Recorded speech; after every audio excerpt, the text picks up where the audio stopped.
మన ప్రభువును రక్షకునైన యేసుక్రీస్తు నామంలో ఈ వీడియోని వీక్షిస్తున్న మీ అందరికీ ప్రైజ్ ద లార్డ్. ఈరోజు లెంటులో 4వ రోజుకి మనము వచ్చి ఉన్నాం. ఈ యొక్క 4వ రోజున మనము యేసయ్య యొక్క రక్తానికి ఉన్న విలువనేంటో, అంత ప్రాధాన్యం ఏంటో మనము చూద్దాం. మొట్టమొదటిగా ఏదెన్ తోటలో దేవుడు మానవుణ్ణి సృష్టించినప్పుడు మట్టితో శరీరాన్ని చేశాడు, కానీ ఆ యొక్క మట్టి దేహంలో దేవుడు జీవాత్మను పంపించాడు. ఎప్పుడైతే జీవాత్మ లేకపోతే జీవము ఆ మట్టి శరీరంలోకి వెళ్ళిపోయిందో, ఆ యొక్క మట్టి మానవునిగా సృజింపబడ్డాడు. ఆ విధంగా మానవుని యొక్క ప్రారంభము స్టార్ట్ అయింది. అయితే అలా స్టార్ట్ అయిన మానవుని జీవితంలో చూడండి, ఆ యొక్క కుటుంబంలో వస్తున్న ఆ యొక్క మార్పులు మనం గమనించినట్లయితే, ఒక పిల్లల్ని ఏమంటారంటే, ఈ అబ్బాయి తల్లిలాగా ఉన్నాడు ఈ అబ్బాయి, లేకపోతే ఈ అమ్మాయి వాళ్ళ ఫాదర్ లాగా ఉందండి, లేకపోతే వీళ్ళు మేనమామ పోలికలను.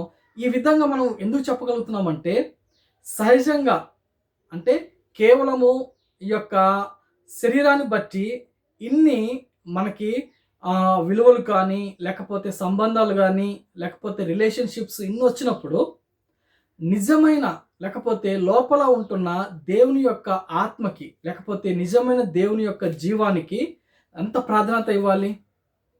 మీకు ఆశ్చర్యంగా ఉంది కదా. చూడండి, ఆదికాండము ఆ గ్రంథాన్ని మొత్తాన్ని మీరు జాగ్రత్తగా పరిశీలిస్తే, అక్కడ దేవుడు తను తాను వ్యక్తపరచుకుంటూ తన యొక్క సహజ గుణాలేంటో కూడా అక్కడ చూపించాడు. అంటే మానవునికి పుడుతున్న పిల్లలు ఏ విధంగా అయితే తల్లిదండ్రుల సహజ గుణాలని కలిగి ఉన్నారో, అలాగే దేవుడు చేసిన మనిషికి దేవుని ద్వారా కొన్ని సహజ గుణాలు వచ్చాయి. పాపం ద్వారా వాటిని పోగొట్టుకున్నాడు. ఉదాహరణకి దేవుడు సృష్టించినప్పుడు ఆదాము అవ్వలకి వాళ్ళిద్దరి మధ్యలో ప్రేమ ఉంది. అంతేకాకుండా ఒక మంచి దాంపత్యంలో ఉండాల్సిన మంచి మంచి విషయాలు ఉన్నాయి. అంతేకాదు, ఒక పరిశుద్ధత ఉంది. వాళ్ళ కనులు పరిశుద్ధంగా ఉన్నాయి, వాళ్ళ చెవులు వినే మాటలు పరిశుద్ధంగా ఉన్నాయి. ఎప్పుడైతే పాపము ఆ యొక్క హృదయంలోనికి లేకపోతే పాపము ప్రవేశించిందో, వెంటనే కోపము స్టార్ట్ అయింది. ఆ కోపాన్ని ఎవరి దగ్గర చూస్తాము అంటే, కయ్యూను హేబేలు విషయంలో చూస్తాం కదా. కయ్యూను హేబేలును చంపేశాడు. ఆ విధంగా పాపం వచ్చిన తర్వాత కక్ష, ఈర్ష్య, పగలు వచ్చాయి. అలా వస్తూ ఉన్న క్రమంలో కూడా కొంతమందిలో కొన్ని మంచి లక్షణాలు చూసాం. నోవాహులో నీతిపరుడుగా ఉన్నాడు, అబ్రహాంలో విశ్వాసంతో ఉన్నాడు, ఇస్సాకు చాలా వినయంగా ఉన్నాడు, యాకోబు తగ్గించుకొని తన పాపాలు ఒప్పుకున్నాడు. ఈ విధంగా చూస్తే ఒక పక్క చెడు విషయాలు పాపం ద్వారా వస్తున్నా, దేవునిలో ఉంటున్న సహజమైన మంచి గుణాలు కూడా ఉంటున్నాయి అని చెప్పి మనకు క్లియర్గా అర్థమయ్యే విధంగా చెప్పే గ్రంథమే ఆదికాండం. ఈ గ్రంథాన్ని మనం జాగ్రత్తగా పరిశీలిస్తే మనకు అర్థమయ్యేది ఏంటంటే, ఓకే, పాపం వచ్చిన తర్వాత దేవుని యొక్క సహజ లక్షణాలు పోయి పాపపు లక్షణాలు ఎంటర్ అవుతున్నాయని మనకు అర్థమవుతుంది. అయితే ఈ పాపాన్ని ఎవరు తీసేస్తారు? లేదా ఎప్పుడు ఈ పాపపు విషయాలు మన జీవితాల్లోంచి వెళ్ళిపోయి తిరిగి మళ్ళీ దేవుని యొక్క లక్షణాలు పూర్తిగా మానవుడు సంతరించుకొని తిరిగి దేవుని దగ్గరికి వెళ్తాడు, అదే రెండవ రాకల్లో దేవునితో వాళ్ళు ఎత్తబడతారు అని గమనించినట్లయితే, ఒకే ఒక్క కార్యక్రమం జరగాలి. ఎక్కడైతే మానవుడు పడిపోయారో, ఏ పాపంలో పడిపోయారో ఆ పాపానికి శిక్ష విధించాలి. ఆ పాపం అనే ముళ్ళును విరవాలి. అది ఎప్పుడు సాధ్యమవుతుంది అంటే, ఒక పరిశుద్ధుని రక్తం ద్వారా మాత్రమే సాధ్యమవుతుంది. అందుకే యేసయ్య 2026 సంవత్సరాల క్రితం ఈ భూమి మీదకి వచ్చి తన రక్తాన్ని కాచి ప్రాణం పెట్టింది ఎందుకు అంటే, ఆ పాపము, ఆ యొక్క మరణపు ముళ్ళు, పాపం ద్వారా మానవుడు తెచ్చుకున్న మరణాన్ని త్రుంచివేసి జీవాన్ని ఇచ్చాడు. అందుకే క్రైస్తవులంగా చాలామంది నమ్మేది ఏంటంటే, చనిపోయిన తర్వాత నిత్య జీవము మనకుంది, ఇది కేవలము టెంపరవరీ. అంటే మనం నివసిస్తున్న ఈ బాడీ అనేది తాత్కాలికం, అది నిజమైంది కాదు.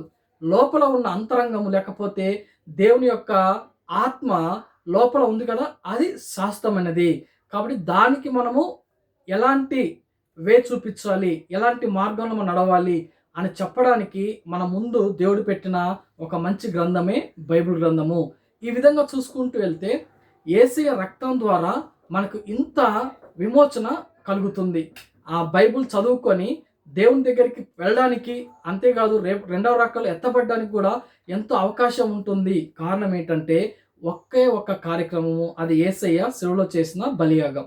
కాబట్టి యేసు రక్తానికి ఇంతటి ప్రాధాన్యత ఉంది.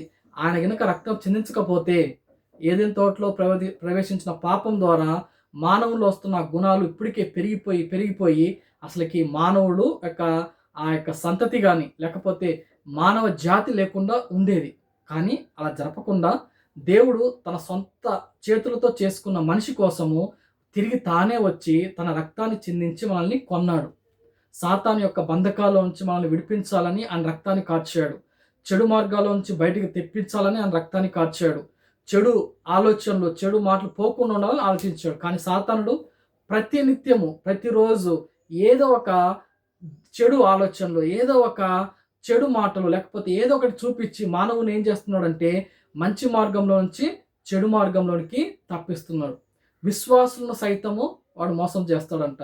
ఎంత విశ్వాసంగా ఉన్నా సరే ఒక చిన్నగా సాతాను చెప్పే మాటలకి లొంగిపోయామంటే తప్పకుండా మనము దేవుని నుంచి పక్కకు తొలగిపోయే అవకాశం ఉంది. కాబట్టి ఈ యొక్క లెంట్ డేస్లో, లేకపోతే ఈ యొక్క దేవుని యొక్క మహాశ్రమలను కాలంలో, ఈ యొక్క మండల కాలంలో మనం ఏం చేయాలంటే ఆయన రక్తానికి ఉన్న విలువను తెలుసుకొని ఆయన రక్తం దగ్గరికి వచ్చి, యేసయ్యా నువ్వు నా కోసము మరణించావు, నా కోసమే, నా యొక్క పాపల నిమిత్తమే నువ్వు శిలువలో మరణించి తిరిగి లేచావని నమ్ముతున్నానని చెప్పి ఆయన దగ్గరికి మనం వస్తే తప్పకుండా మన పాపం నుంచి మనము విడుదల పొందుతాము. ఎంత ఘోర పాపినైనా సరే దేవుడు క్షమిస్తాడు. కాబట్టి ఎంత ఘోర పాపంనైనా దేవుడు తన యొక్క రక్తంతో శుద్ధి చేస్తాడు. ఇది తెలుసుకొని మనం ఆయన దగ్గరికి వద్దాం. ఈ యొక్క మండల కాలంలో దేవునికి అతి దగ్గరగా మనము వద్దాం. అటువంటి కృప దేవుడు మనందరికి దయచేయును గాక. ఆమేన్.